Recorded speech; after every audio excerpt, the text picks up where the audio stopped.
तो दोस्तों मेरा नाम है धर्मेश और वीडियो टाइटल और थंबनेल देखकर आप समझ ही गए होंगे कि किस बारे में ये वीडियो है। तो T2X A14 और नार्जो 60X के बीच जो स्पीड टेस्ट है इसके लिए मैंने तीनों ही डिवाइसेस के 4 GB रैम वाले वेरिएंट यूज किए हैं। इसी के साथ इस स्पीड टेस्ट में जो Antutu बेंचमार्क स्कोर्स हैं उनको आपस में कंपेयर करेंगे, लेकिन सबसे ज़्यादा ज़रूरी चीज़ ये है कि real time gaming performance test भी करेंगे तीनों का, कि गेमिंग परफॉर्मेंस तीनों की कैसी रहती है गेम प्ले करने पर। इसी के साथ Antutu के जो प्रोसेस में वीडियोस रिकॉर्ड होंगे स्क्रोलिंग से रिलेटेड या फिर 3D से रिलेटेड, उनको आपस में कंपेयर करेंगे। कुछ एप्लीकेशंस मैंने मैनुअली लॉन्च करके देखे, रीस्टार्ट टेस्ट वगैरह। तो ये सारी कुछ चीज़ें करेंगे, उसके बाद ही जज करेंगे कि इन तीनों में से किस डिवाइस का हार्डवेयर कैसा परफॉर्म करता है। तो चलिए शुरुआत करते हैं Antutu बेंचमार्क स्कोर्स से।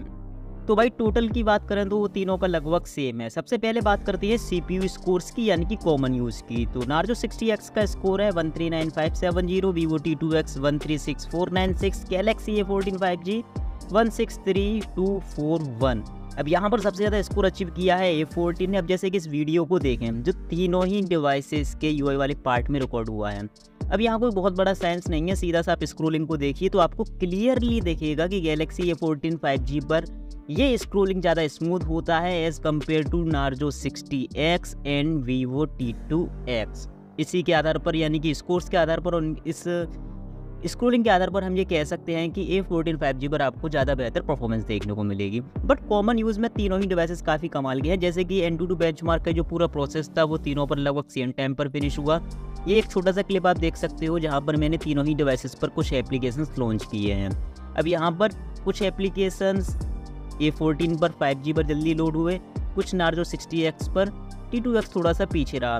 लेकिन T2X और 60X में थोड़ा सा फाइट भी रहेगी, कुछ एप्लीकेशन 60X पर लोड हुए, कुछ T2X पर जल्दी। लेकिन A14 5G पर कोई भी एप्लीकेशन स्लो लोड नहीं हुआ। जो रेस्पॉन्स टाइम है A14 5G का वो काफ़ी क्विक है। रीस्टार्ट टेस्ट की बात करें तो एक नज़र आप यहाँ भी देख सकते हो, यहाँ पर T2X सबसे ज़्यादा पहले रीस्टार्ट हुआ, जबकि 60X और A14 5G लगभग सेम टाइम पर। तो सिंपल से हम कह सकते हैं कि डेली टास्क को तीनों ही डिवाइसेस आपके बड़े आराम से हैंडल कर लेंगे, लेकिन A14 5G फिर भी इन दोनों से बेहतर है। अब बात करते हैं तीनों ही डिवाइसेस की गेमिंग परफॉर्मेंस यानी कि GPU स्कोर्स की। GPU स्कोर्स की बात करें तो लगभग 70-75 हज़ार के आसपास ही तीनों का स्कोर रहता है। अब यहाँ पर अगर आप इस वीडियो को देखें जो तीनों ही डिवाइसेस के GPU वाले पार्ट में रिकॉर्ड हुआ है, आप इसे एक मीडियम ग्राफिक्स तक का गेम मान सकते हो।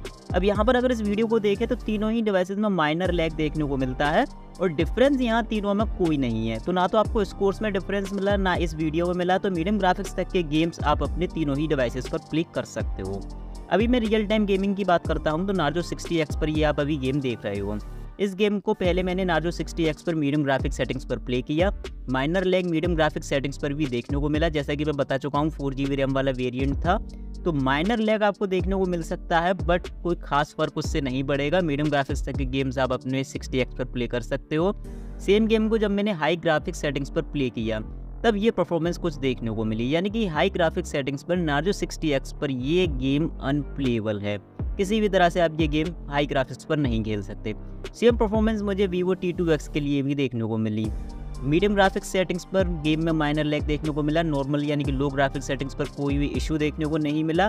लेकिन हाई ग्राफिक सेटिंग्स पर यहाँ भी बहुत इशू देखने को मिले, फ्रेम ड्रॉप देखने को मिला और गेम अनप्लेएबल था। A14 5G पर भी लगभग सेम ही परफॉर्मेंस देखने को मिली, लेकिन थोड़ी सी स्मूथ रही। जैसे कि मीडियम ग्राफिक्स सेटिंग्स की बात करें तो वहाँ पर थोड़ी सी स्मूथ परफॉर्मेंस रही बाकी के दोनों के कंपैरिजन में। और हाई ग्राफिक्स पर भी जब मैंने गेम प्ले किया तो वहाँ भी थोड़ा सा लैग कम देखने को मिला। हालांकि A14 5G पर भी ये गेम हाई ग्राफिक्स सेटिंग्स पर अनप्लेएबल है। कहने का मतलब तीनों ही डिवाइसेस पर आप मीडियम ग्राफिक्स तक के गेम्स प्ले कर सकते हो। हाई ग्राफिक्स गेमिंग में तीनों में इशू देखने को मिलेंगे, लेकिन क्योंकि A14 5G में आपको GPU बाकी के दोनों से ज़्यादा हैवी मिलता है, इसीलिए यहाँ पर थोड़ी सी आपको स्मूथ परफॉर्मेंस देखने को मिल जाती है। तीसरा स्कोर आता है मेमोरी स्कोर यानी कि रैम एंड रोम स्कोर। अब यहाँ पर A14 5G का स्कोर बहुत कम है, लेकिन जब आप स्कोर्स को देखोगे गौर से तो रैम मैनेजमेंट और डिवाइस की रीड और राइट स्पीड तीनों ही जगह पर तीनों ही डिवाइसेस का लगभग सेम ही स्कोर है। यानी कि मल्टीटास्किंग की परफॉर्मेंस तीनों की ही काफ़ी कमाल की है और मल्टीटास्किंग का इस समय टेस्ट बनता भी नहीं है, क्योंकि हर डिवाइस की मल्टीटास्किंग की परफॉर्मेंस काफ़ी कमाल की आ रही है।